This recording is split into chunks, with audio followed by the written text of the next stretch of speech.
Ladies and gentlemen, good day and welcome to SBI Cards and Payment Services Limited Q3 FY23 earnings conference call.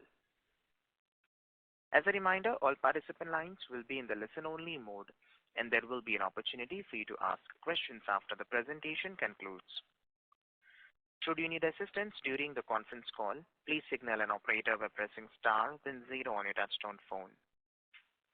Please note that this conference is being recorded.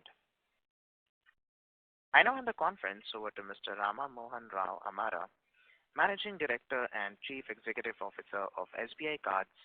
Thank you, and over to you, sir. Thank you, Faizan. Good afternoon, everyone. First of all, let me wish you all a very happy new year. I would like to thank you for joining us today for Q3 FY23 earnings call, the first earnings call of the new calendar year. With continued geopolitical tension and COVID upsurge in China, the world economy is still on unstable ground. In this turbulent macroeconomic environment, India continues to be a shining beacon as one of the fastest growing major economies, standing as fifth largest in the world now. It is reassuring to note that RBI's measures to reduce inflationary pressures have started yielding results, as evidenced by CPI inflation in December cooling to 5.72%, with the WPI inflation at 4.95%. India's GDP for FY23 has been projected to grow by around 7% as per government's advanced estimates. The festive season that started from September 22 has seen the strength of India's domestic consumption. From strong consumer sales during Diwali season to busy holiday travel season in December, India's consumer spends have improved further. India's consumer confidence has been improving, which is an encouraging sign of the country's future consumption prospects. Now, talking about the digital transactions, they continue to exhibit robust growth in the country. According to a recent report by Worldline India, digital payments grew to over 23 billion transactions in Q3 2022. This shows an 88% increase in volume as compared to Q3 2021. Among other digital payment instruments, credit cards have also registered a very healthy growth. Credit card base has expanded from 67.6 million in November 21 to 80.6 million in November 22. Since March 22, industry has been witnessing monthly spends of over rupees 1 trillion, reaching an all-time high of 1.29 trillion rupees in the month of October 2022. Growing customer base and increased usage, along with the new and favorable regulations, especially linking of UPI and credit cards, will help the industry maintain an upbeat momentum. Given the low credit card penetration and favorable demographics, I would like to reiterate that future growth potential for the cards industry is immense. Let's now look at SBI Cards business overview in Q3 FY23. At SBI Cards, we leveraged this upbeat market momentum in Q3 to build scale both in our new card sourcing and spend base. This helped us absorb the impact of changes in the credit card industry. This quarter saw some of our traditional revenue streams being impacted. However, the steps taken by us to reset, reinvigorate, and build business for the future have strengthened our acquisition caliber and added revenue-generating avenues for the future. We will see the positive results of these measures accruing quarter on quarter in times to come. Specifically, the quarter was marked by 3 key developments. The first one is implementation of more RBI Master Direction guidelines. It has put the onus on the issuers now to make their systems and processes more customer-centric, leading to timely resolution of customer issues. While these regulations have brought in many benefits for the ecosystem, the industry has seen some adverse impact on the revenue during the quarter. Example, the changes linked to credit limit increase and non-capitalization of unpaid charges, levies, taxes, etc. SBI Card had anticipated this and has already taken mitigation measures to largely offset them. Second point being continuation of festive season. We continue to invest in initiatives and offers aligned to customers' preferences, including national, regional, and hyperlocal offers, with a special focus on EMI transactions. Focus our efforts to grow our EMI loan portfolio is yielding results, and we are striving to improve the NIM and interest revenue over the next few quarters. These customer engagement initiatives required larger marketing spends as reflected in our results too. Third point being interest. As guided in the past, due to increase in the interest rates, our cost of funds has also increased. We have taken measures to transmit the increase in the cost of funds where possible by dynamically revising the pricing of our new EMI loan disbursements.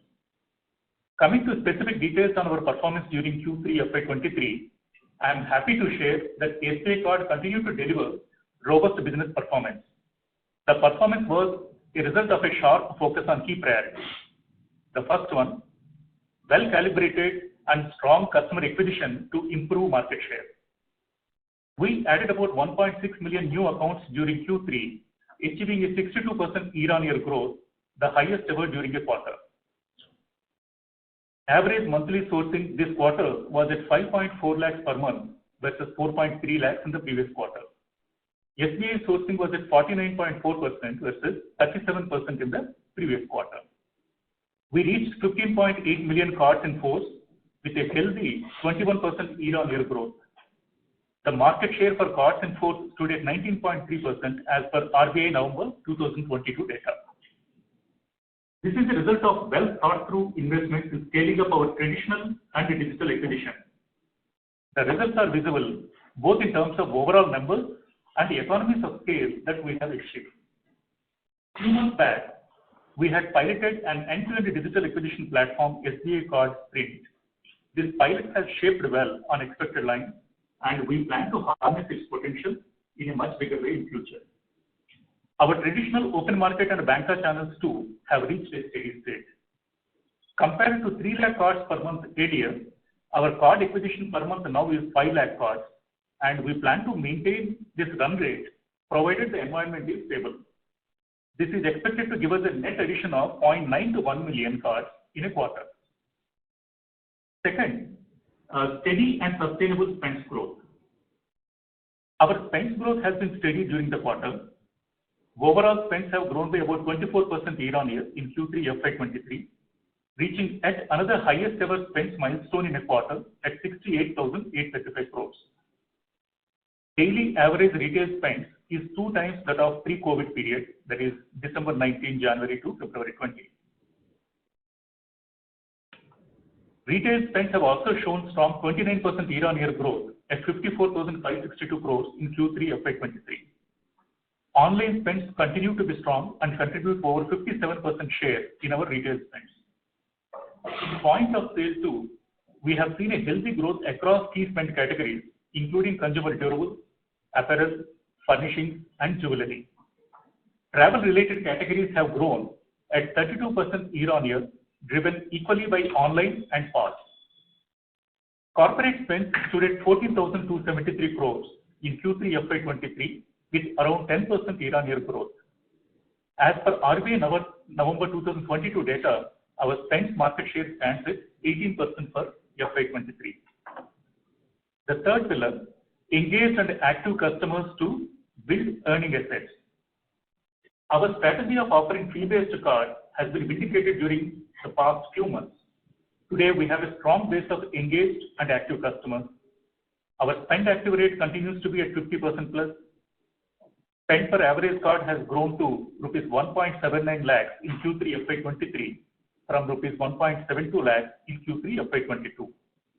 Receivable per card has grown by around 10% to rupees 24,318 in Q3 FY23 from rupees 22,133 in Q3 FY22. Our gross credit cost percentage for the quarter is at 5.6%, down from 6.2% in Q2 FY23. Our receivables have grown by 33% year-on-year, reaching rupees 38,626 crores as of December 22. Within this, as a result of changing consumer behavior on seeking attractive lending options, we have focused on increasing EMI assets, resulting in high interest-bearing assets comprising of both EMI and revolver, in Q3 FY23 at 61% compared to 59% in the previous quarter. We continued with the expansion of our credit card portfolio and partnered with Punjab and Sind Bank to launch 3 co-brand variants for millions of Punjab and Sind Bank customers. We are exploring many such customer-centric partnerships and opportunities which will close over the next few months. Coming to financial performance in Q3 FY23, SBI Card continues to focus on sustainable and profitable growth, showcasing utmost resilience despite the dynamic environment we are navigating. As I said earlier, this quarter we have consciously invested to build scale with an eye on future revenues. Even though it has moderated few of our metrics in the short term, we have continued to keep our eyes on the overall long-term potential of the Indian market. Our total revenue stood at rupees 3,507 crores and has grown at 21% year-on-year during the quarter. Our cost of funds has increased this quarter as the lag effect of transmission of market rate increases was felt by us in Q3. We have shared our daily average cost of funds in slide 16 of our presentation, and as indicated in our last earnings call, our cost of funds has increased by 50 basis points quarter on quarter. The operating costs were higher this quarter, 15% increase year-on-year, driven by festival spends and higher acquisition. The company has achieved a PAT of rupees 509 crores in Q3 FY23, which is marginally lower than previous quarter. The business model is resilient, and we absorbed the impact of increase in costs and changes in levy of OVL fee through business growth this quarter, which is sustainable for the future. However, we do expect our earnings to be impacted with the residual lag effect of increase in rates next quarter as well.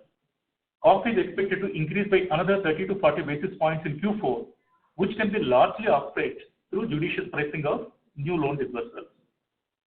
On asset quality, our GNPA inched up slightly to 2.22% from 2.14% previous quarter. However, our gross credit cost percentage for the quarter is stable in our target range at 5.6%, down from 6.2% in Q2 FY23. Return on average asset for the quarter ended December 22 is at 4.8%. Our liquidity position continues to be strong, and capital adequacy is at 23.3% for the period ended December 2022. We maintained the LCR at a healthy 85%, much above the regulatory minimum throughout the quarter. In conclusion, the global economy is still dealing under uncertainties and environment continues to be volatile. Thankfully, domestic economy has proved to be resilient.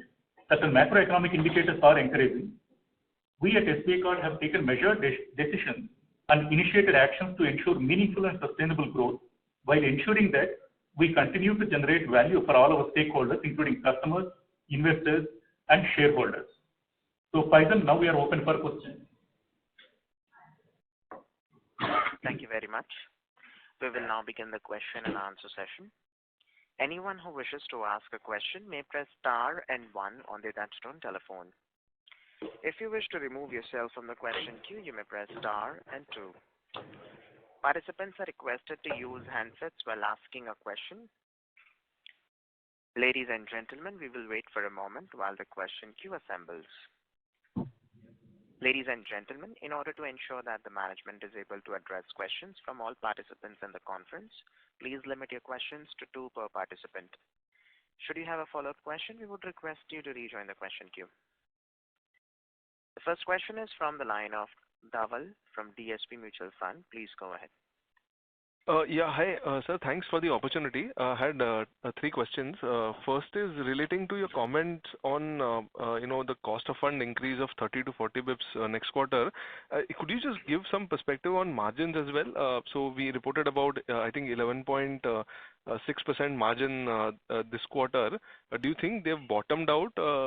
And I mean, I didn't get exactly your comments on yield. So that was the first question. Then I'll ask the other 2. Yeah. I mean, given the nature of funding what we have, where 65% of the funding happens through short term, the last repo revision of 35 basis points will have an effect in next quarter. So that's the reason we are guiding for a 30 to 40 basis point increase. But during the last quarter also, we have actually changed the pricing of EMI loan disbursement. So whenever there is an opportunity, we are transmitting, and particularly when there is increase in our costs, we are able to transmit for the new disbursement. But like a current portfolio, unlike banks wherever it is linked to the external benchmark, it gets repriced automatically. That benefit is not available to us. But to the extent of new disbursements, slowly the color of the portfolio changes. So that's the reason we are saying next quarter, we are very confident of minimizing this compression. Whatever compression we have seen, which was at 50 basis points, that we are confident of minimizing that compression. So it will hover around 11.6. I cannot say where it will be, but at least we are very confident of managing that compression, given the kind of exit rates what we are seeing month on month. Understood. The second question is relating to the revolve portfolio. So, last quarter we sort of talked about, the festive season sale being there at the end of the quarter, and hence optically the revolve rate percentage had come down to 24%.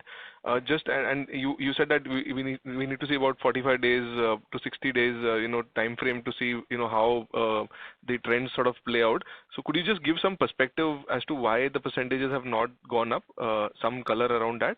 And I see the the incremental mix being shifted. At what point do you start seeing uptick in your revolve share? So that's the medium term question as well.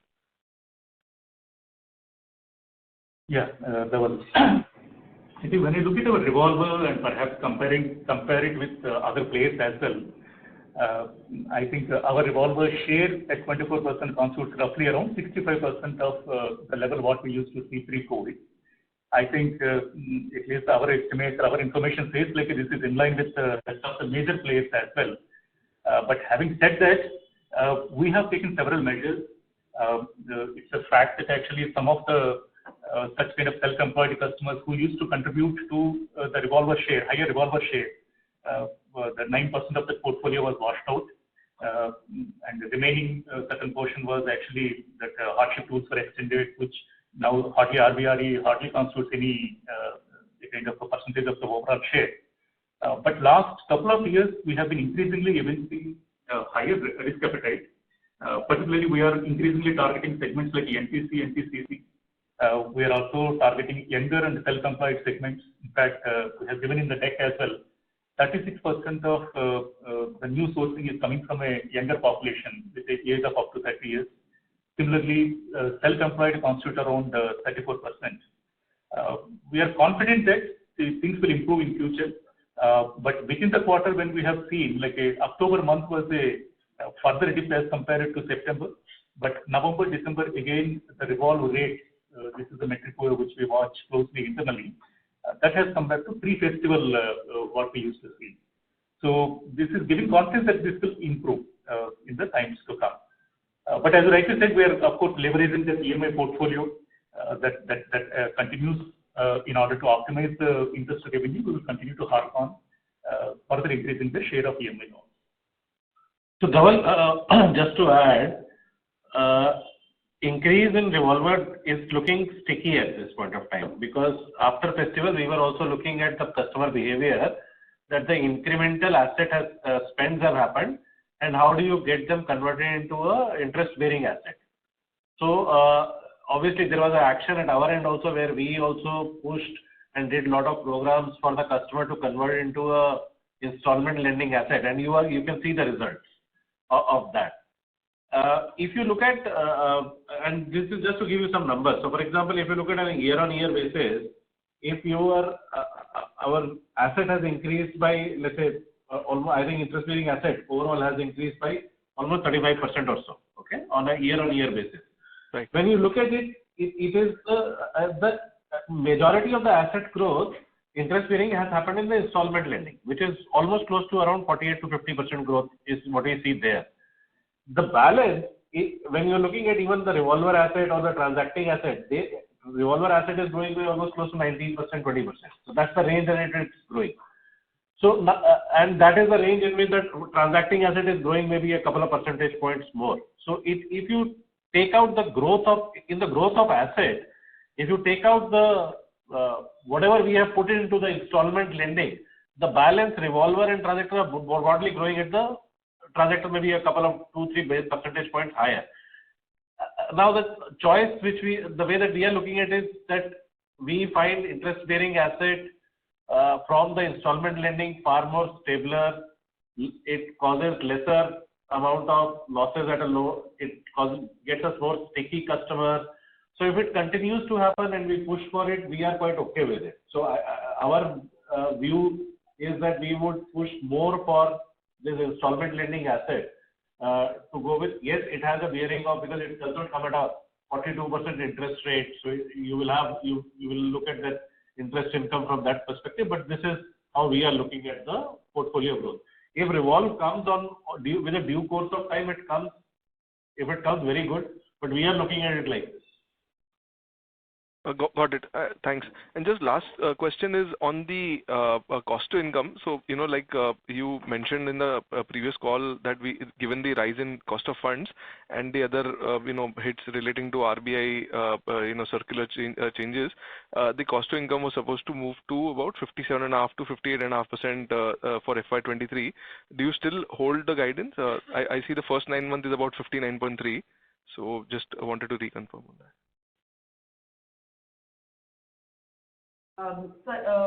Dhaval, on that one, we do expect the numbers to be below 60%. Obviously, as you have seen it year on year, the festival quarter does see a higher cost to income ratio.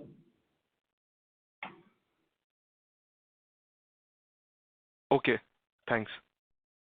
I think the one element we need to take into account is if we compare the overall spend composition vis-a-vis 18 months back or 1 year back, the share of absolute amount of corporate card spends have increased substantially. I mean, the share is always around 22 to 25% of the overall spend, but the absolute amount, because of increasing the B2B volumes, it has increased. It has an effect of increasing the cost to income. So while it will not hit the bottom line, because you have both top line as well as impact on the expenses almost to the same degree. It elevates the cost to income, but if you normalize for it, we are trending much lower than 60% for the pure retail kind of our activities. Also, this quarter the absolute new acquisition has also been higher. So there is that incremental spend which has happened on that also.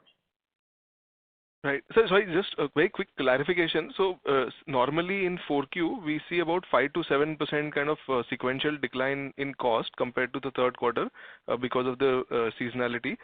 Do you see that happening this time given the higher originations, or do you see things changing compared to your usual trend? I mean, very, very simple.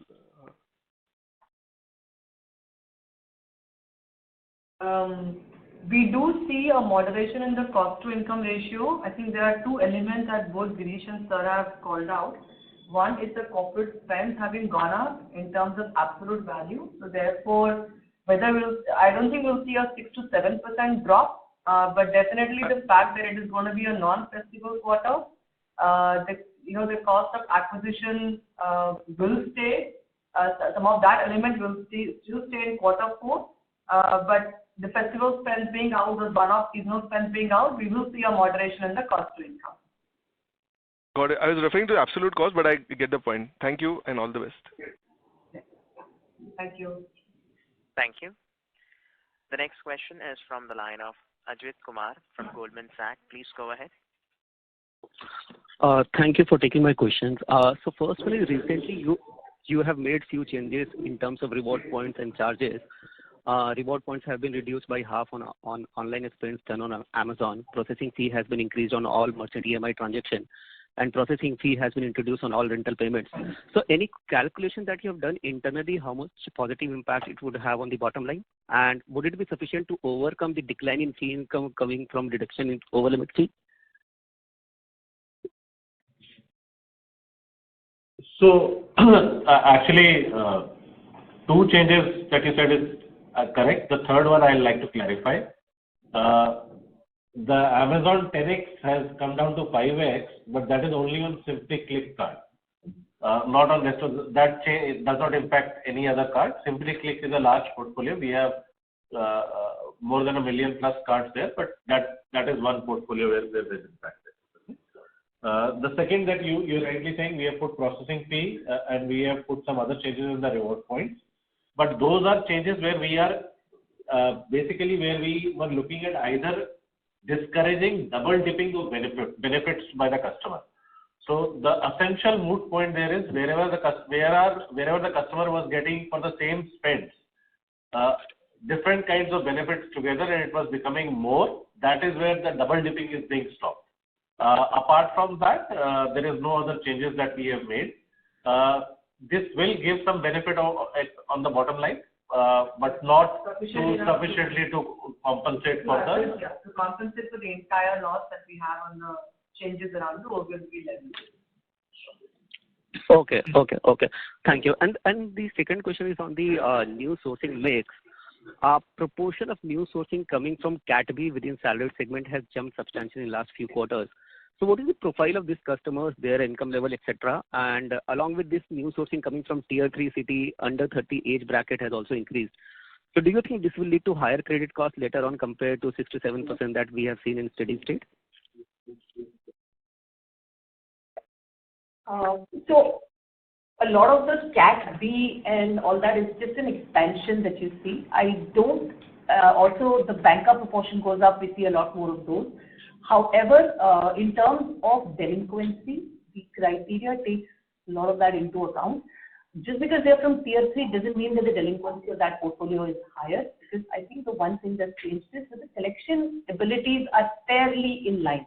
So whether it is tier 1 or it's tier 3, it is the customer's own score and profile that drives delinquency, not so much of the fact that it's in tier 3. Okay. Thank you. Thanks a lot. Thank you. The next question is from the line of Mahrukh Adajania from Nuvama. Please go ahead. Yeah, hello. My first question is on your EM. You said that yes, you have enough offset to probably offset the rising cost of funds. But what has been your strategy of pricing EMI loans, given that in general, there's a lot of talk about charging the customers fair and not overcharging. There are statements coming from ministry. So what view, by what rate has your EMI interest on new disbursements gone up compared to, say, your cost of funds? Say over the last 3 months or over the last 6 months, what has been the increase in EMI yield on new loans? Yeah. See, I think RBI has been encouraging NBFCs to adopt risk-based pricing, and now I think actually everybody has fallen in line. At least we complied with the regulation during the year. This is more like you look at the intrinsic risk of the customer and align the pricing to the inherent risk of the customer. So that way, for a customer having a very good score, or otherwise in terms of risk, low risk customer, definitely the pricing will be attractive. Comparable to what alternatives he has outside, whether it's a bank or other NBFCs, while it will slowly increase for the medium to high risk when we come over there. So that way, we look at the risk, we look at the cost of funds, we look at our ability to collect. All these efficiencies will automatically translate into the related components in the pricing. Got it, sir. Sir, and how much would your yield have increased in the last 3 months and in the last 6 months? I think our debt covers the whole portfolio. It's not talking about very specifically about the yield of the EMI loans. That way it gets camouflaged, but it can be calculated in a reverse way, right? I mean, in terms of. So between quarter 2 and quarter 3, our yield has largely remained the same. Because some of the higher yielding assets from the previous quarters are running off, given that our book is actually largely a 9 to 12 month average kind of, and the new booking is actually happening with the implementation of the risk-based pricing that we introduced in quarter 2.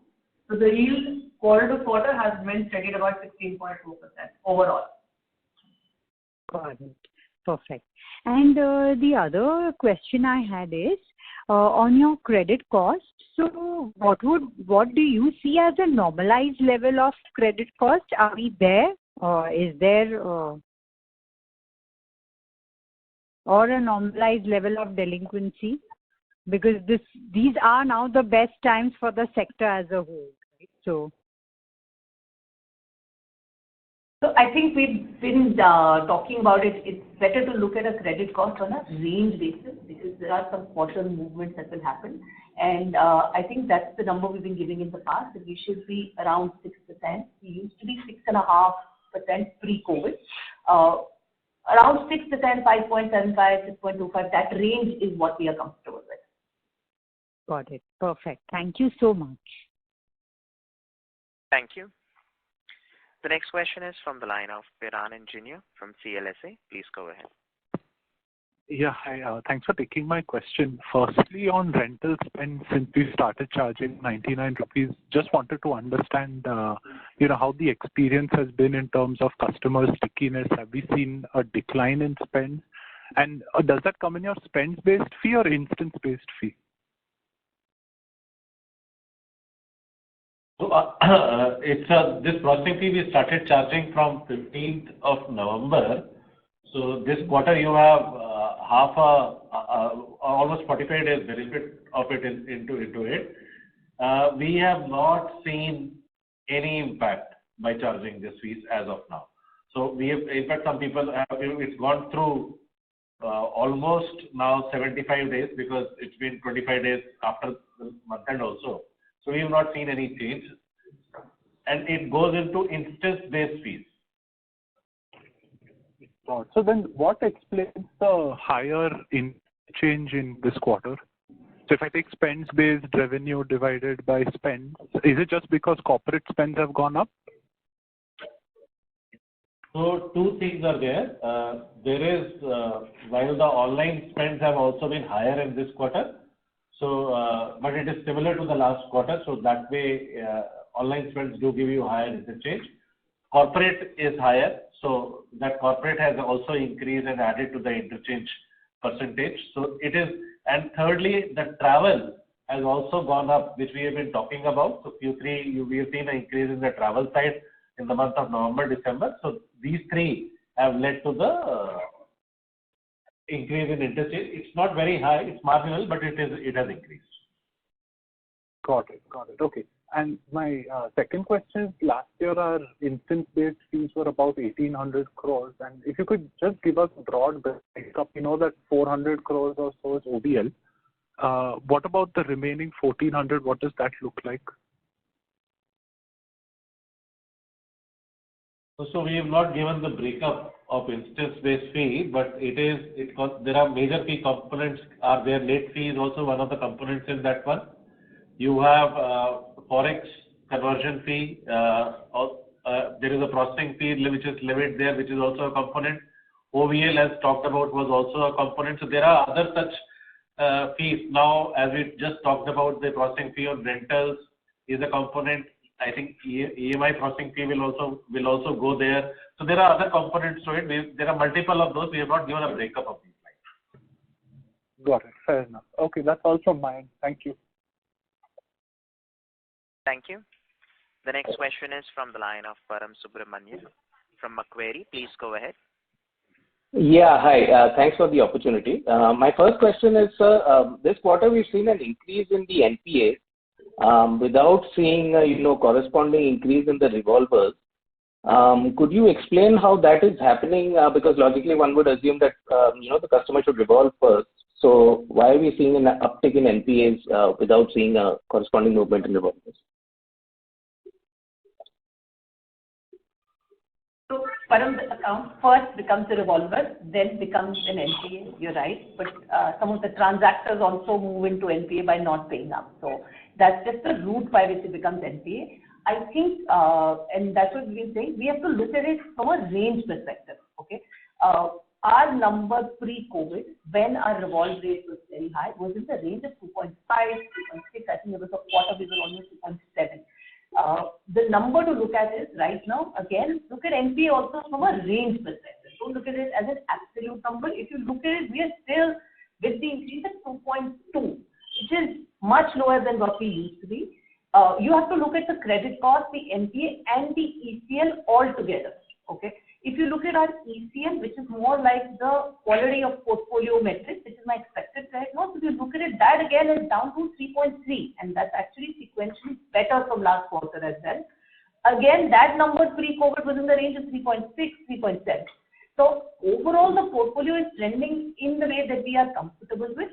Quarter movement between 2.14 to 2.2 is just that. It is at the end of the day, we look to operate within a range, and like we said, the range is to allow us to be able to optimize the credit cost. We are using this buffer to go out, test a few segments. You see that the self-employed has gone up. You see that some of our tier 2 salaried has gone up. We are using that to test and learn a few segments, because in reality, we have to go back and start learning how to lend to some of these segments again. Yeah, I got that. What I was getting at was, is there a higher NPA that we're seeing in the EMI bucket, or is there some behavioral change which is resulting? You're saying that there's none of that. Is that the correct reading? No, it's not like. In fact, normally the way it works is the customers who take EMI. So there are two types of EMIs, right? There are one right. which the customer converts their purchases to EMI. That is within their line, and then there are some good customers who we give them a loan over and above the line also. The second one anyway is given only to the better customers, so that performance is actually very well. EMI customers actually tend to behave better because they're slightly more savvy customers. They choose to convert it rather than revolve. So in terms of behavioral, they're not seeing any significant behavioral shift. Got it, ma'am. Thank you. My next question was on the over limit fee.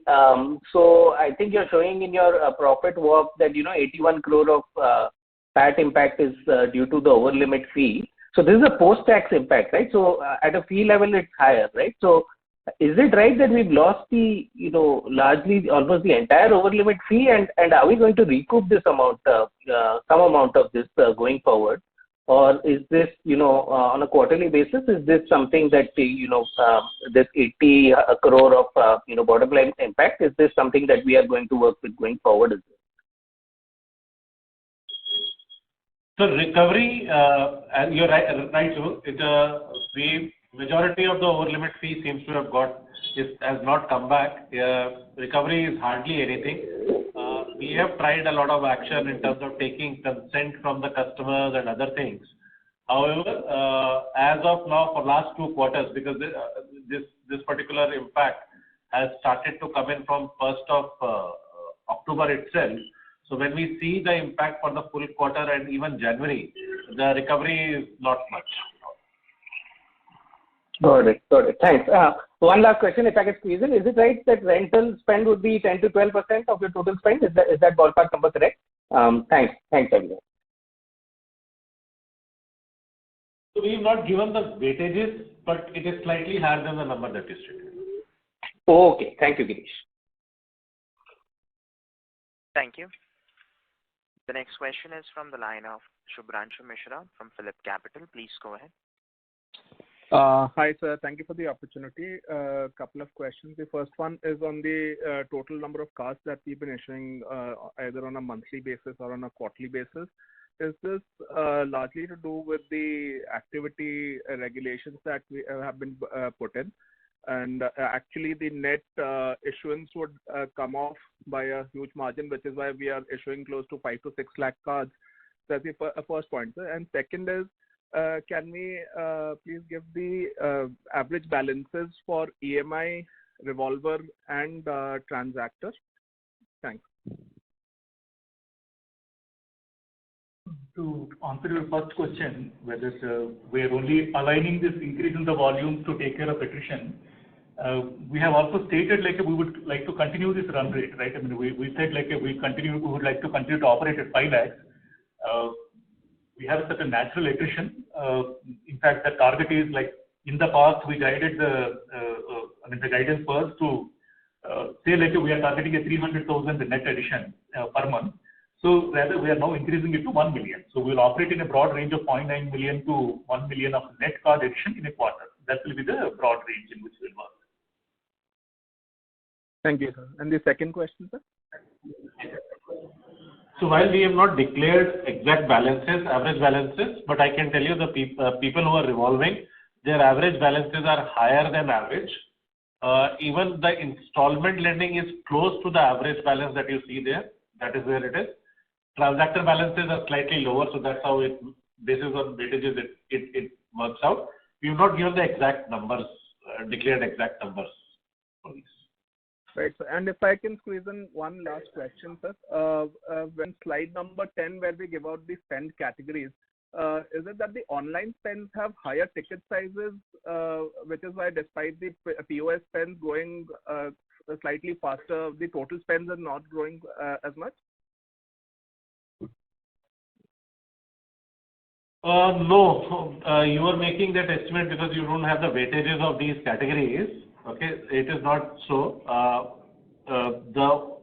There is a difference on ticket size on online versus point of sale.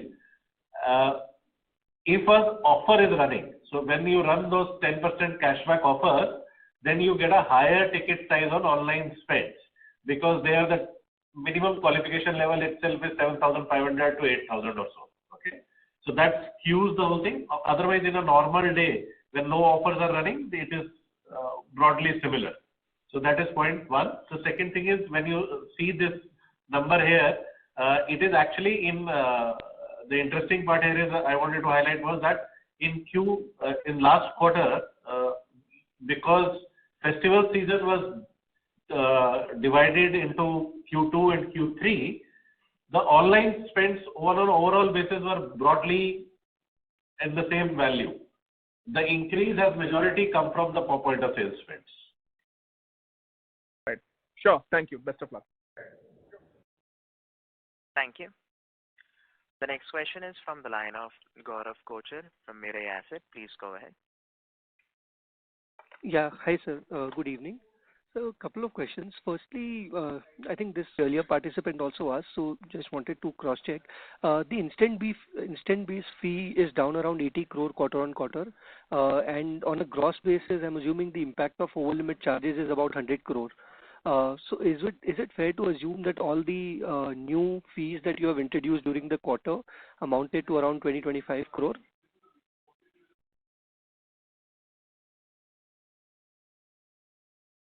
So we can't give the exact number, but mathematics tells you that. No, it is like that because there are other components in instance-based fee that Girish pointed out. There is a late fee component. There is other fees, processing fee, etc., which is one. And so there is a plus minus in all line items. I think OBL, if you see, we clearly called it out. So I don't think you need to derive anything. That number is right there on the page, but it's not really a simple calculation of X minus Y. There is a B, C, D as well. Right. The reason I was asking was I wanted to understand whether these new initiatives, how much of that can recoup this 100 crore of gross expenses, gross quarterly run rate that we have lost. Some of these initiatives have already launched in middle of the last quarter. And while we do have an estimate as we're building up our plan for this quarter and for next year as well, it's difficult for us to give you any guidance at this point in time. Sure. Fair enough. My next question is with respect to provisions. This quarter, we had about 5.3 billion provision. And going forward now, given that stage 2 is already down to 6%, prior to COVID, if I look at that number, used to be in that 8-9% range. Now, I mean, given that stage 2 is falling, revolve book is not building, it's about 24%. Plus minus 1 or 2 percentage points. Don't you think the credit cost should actually be much lower than the historical 6-6.5% range that we are speaking about? So the 8%, 8.5% that you're saying, that you also included the RBI RE also. Because a lot of in the COVID period, anything that was RBI RE, we were considering that as stage 2. And you're right, our stage-wise balances now are fairly healthy. The number is trending exactly the way that we want to. And I think the point to look at is there is a range at which we want to operate. And like I said, pre-COVID, the range was much higher. We were comfortable even with a 6.5, 6.6. That is not where we are heading right now. We do want to be 6 or maybe mostly to be in the range of 5.75 to 6. That's the number that we are aiming for. And the way to look at it really is that at the end of the day, this is an unsecured business, and we are in the business of taking risk. I am not aiming to do anything like open up the gates and start booking everybody, but the idea is to use this buffer that we get in the credit cost to test segments. Because the reality is that there are some fairly large cuts that we made during the COVID period in terms of self-employed, second category salary, thin file, some of the outer locations that we didn't want to. The idea is to use this to test a few segments. And that is why we've been saying that look at us on a full year basis in a range. We would be anywhere between 5.75 to maybe a 6.15. We are not aiming to be that much lower also because, then we are not utilizing that money there. Mm-hmm. Sure. So just mathematically, if the stage 2 falls to, let's say, 5% in the next couple of quarters, will that not contribute to lower credit costs? Just arithmetically. Arithmetically, yes, definitely. Sure. And if you could give breakup of the OPEX into acquisition cost and the corporate spend related cost, the cashback that you give to corporates with relatively higher MDR, if you can call out, or maybe as a percentage of spend, how much would that be?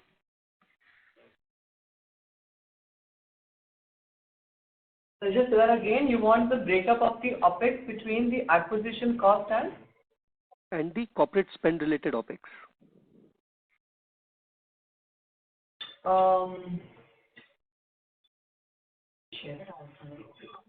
We don't share this number. Sorry, Gaurav. Oh, okay. Or just the acquisition cost, if you can. Yes, in a corporate card spend stage, it will be safe to presume whatever you get, most of it will be transferred by cost back. Okay. Corporate. So as we always maintain, it's more of a top line game rather than a bottom line game. So based on that, you can model it. Okay, understood. And just last question on RuPay credit card on UPI. What would be the MDR eventually over there, and what is the spend contribution of RuPay cards in our overall mix right now? So on the RuPay cards, we have close to almost 1.3 to 1.5 million customers out of our overall portfolio. Okay, so spend ratio would be slightly lower on this one, but broadly in that range if you look at the overall mix. On the MDR side, because we are the conversation as you would have seen NPCI also declaring about it, less than 2,000 rupees for small merchants as defined by RBI. It is only in those cases that the interchange will not be available. The rest they have stated that it will be as per the normal credit card scenario. So this is how it's going to be. However, once we start doing this business, we will also see how the mix of customer spending from which categories and how that mix is coming to come to a weighted average MDR. But whatever be the case, it should all be incremental because these customers, we have already incurred all the cost. We have given the card to them, the cost of acquisition is already incurred. So all the gains should be marginal gains. There should not be any cost in this one. It should be just extra spends from that customer coming into us. Thank you, Mr. Kochar. May we request that you return to the question queue for follow-up questions. Ladies and gentlemen, please limit your questions to one per participant. Should you have a follow-up question, we would request you to rejoin the question queue. The next question is from the line of Puneet Balani from Nomura. Please go ahead. Hello. Yeah. So firstly, on the employee expense bit, we have also witnessed a hike there around 10% QOQ. So do we expect to continue seeing, firstly on the total number of employees, what is there, have we added much? And, should I expect this trend to continue since, we are scaling up in tier 2, tier 3 cities? Firstly on that, on second bit on the credit cost bit. you highlighted in 2Q that you will be witnessing some reversals in the stage one assets, on account of, in the last 7 days, there was a higher increase in the receivable book, and accordingly you had mentioned that. So has that happened? Because the number seems to be in line with the 1Q levels on credit costs. So yeah, those will be my 2 bits. Yeah. Sorry, we didn't get the first question. The voice wasn't clear. We got the second question about the credit cards. Right. On the first one, it was. Because. Hello. Yeah, on the first. The first question. Yeah, that was on the OPEX bit. Like even the employee expense has increased around 10% QOQ. So like on the trend basis, should I continue to factor in this? Like because we are continuing to hire for scaling up in tier 2, tier 3 cities. Was this a non-recurring one because we have just hired, scaled up now, and we'll wait? Any color on that?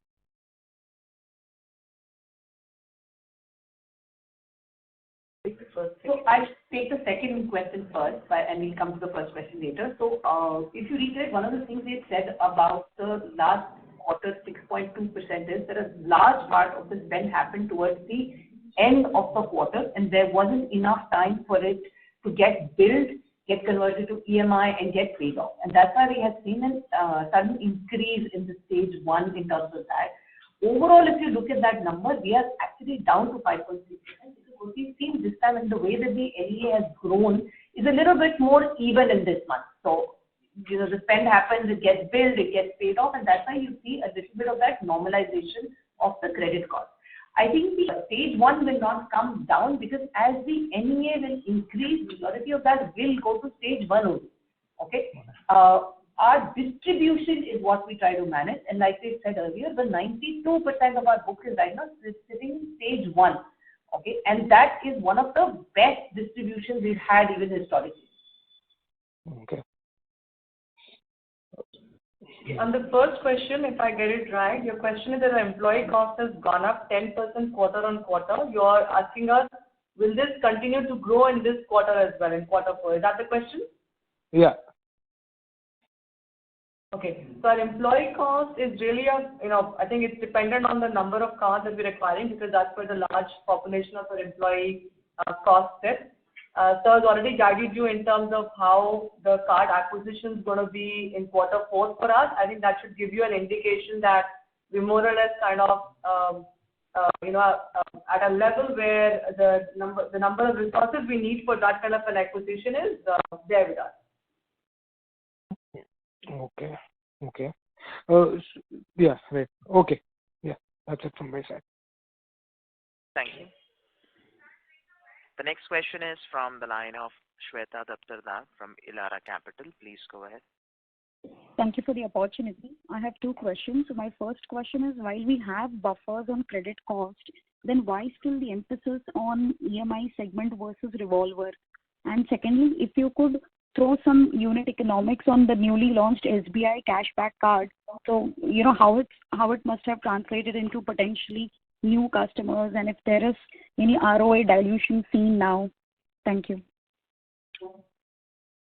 Sorry, Shweta, we couldn't get your first question either. You had a question on the EMI credit cost. Cashback card, which you launched. The second question. That was the second question. First question is, while we have ample buffers on credit cost, we are still lower than the anticipated levels. Then why the emphasis on EMI segment versus revolver?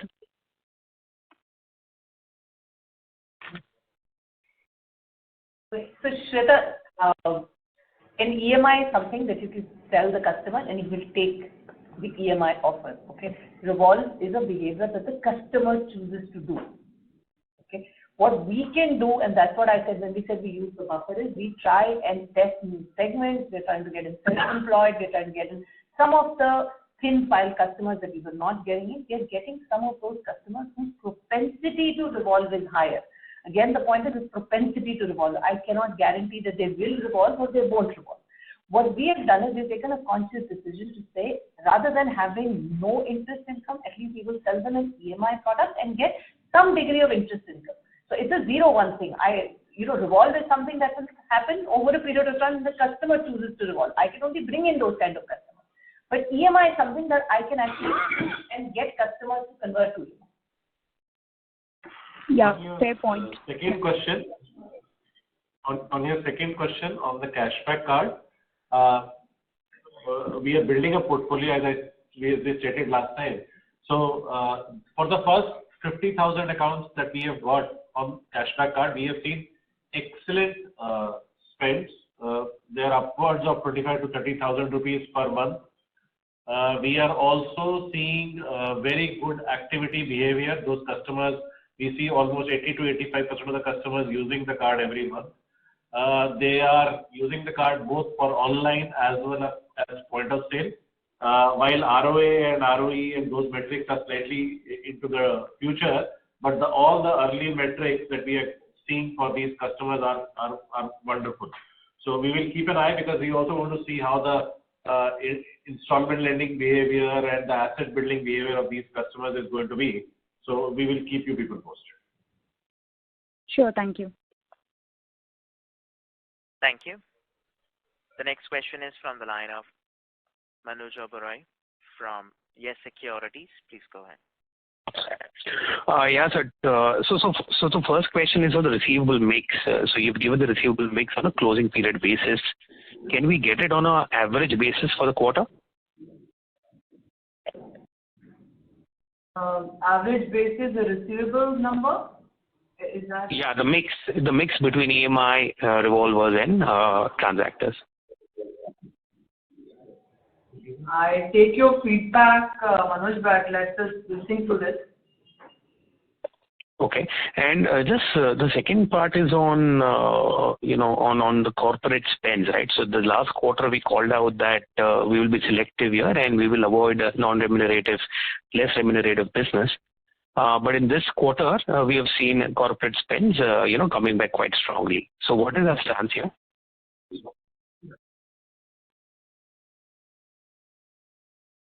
So see, look at it like this. Even now, the corporate spends are close to 20 to 21%.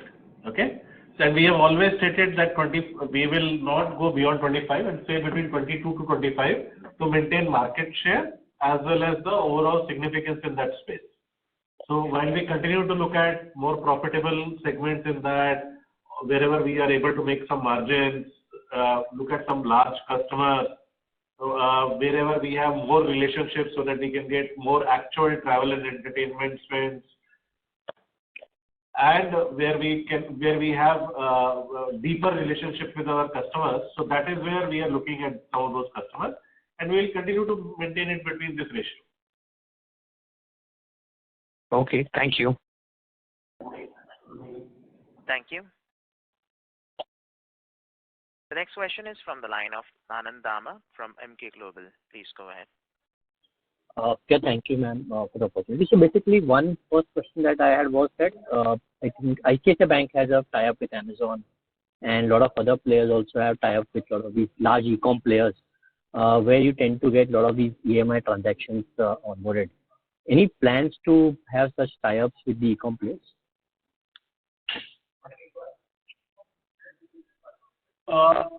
See, while we are open to some of these conversations and we participate with all the RFPs when they come out, even if the RFPs don't come out, because of being a large player in this space, almost all the e-com players get in touch with us also.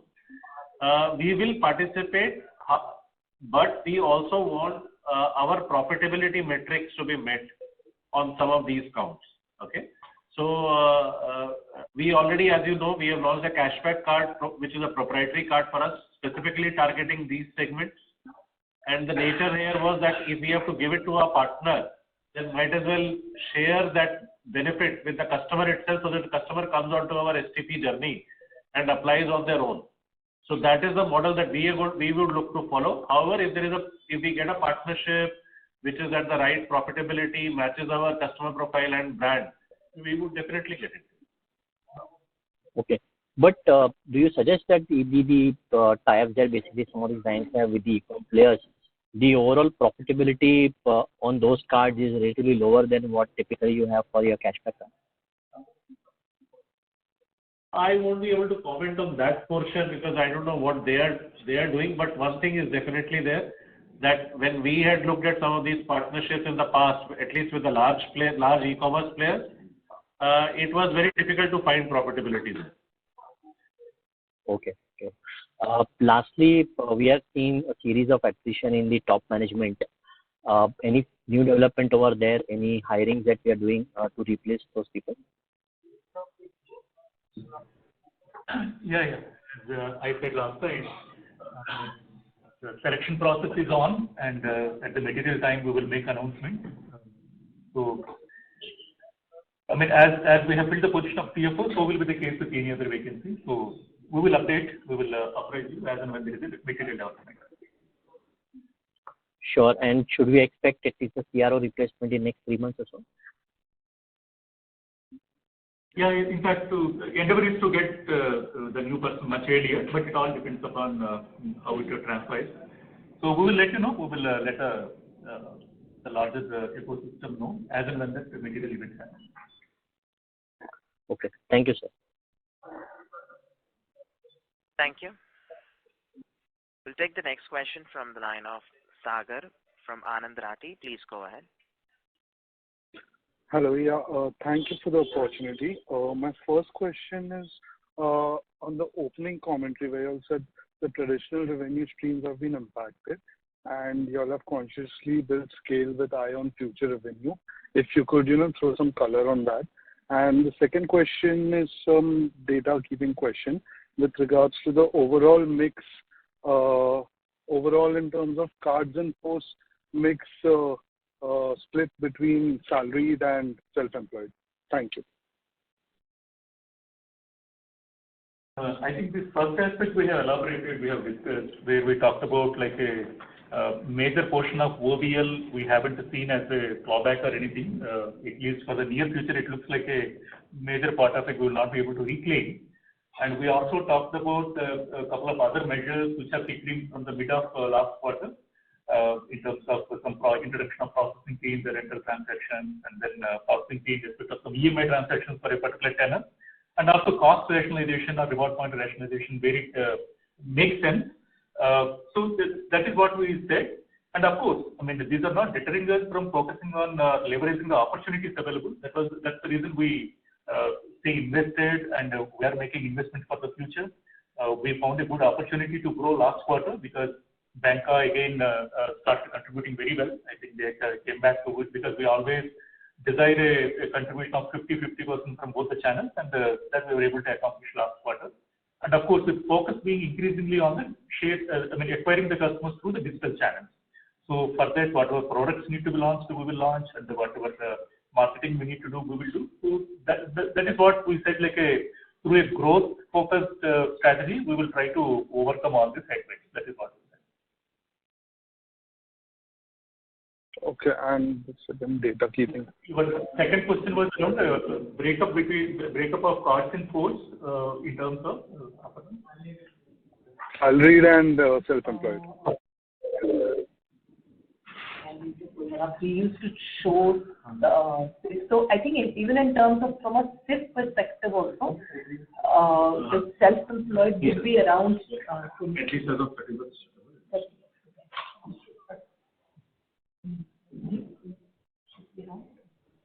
Up 20. So the self-employed from a SIP perspective would still be in the range of 20%. Slightly. Actually lower. Okay. I'm talking about maybe lower than 20%. Okay, thank you. This data seemed to be missing this quarter, I think. That's fine. Thank you. That was all. Thank you. Ladies and gentlemen, that was the last question for today. I would now like to hand the conference over to Mr. Rao, MD and CEO of SBI Card, for closing comments. Thank you all for attending this Q3 FY23 earnings call. So, all the best. Thank you. Ladies and gentlemen, on behalf of SBI Cards and Payment Services Limited, that concludes this conference call. Thank you for joining us, and you may now disconnect your lines.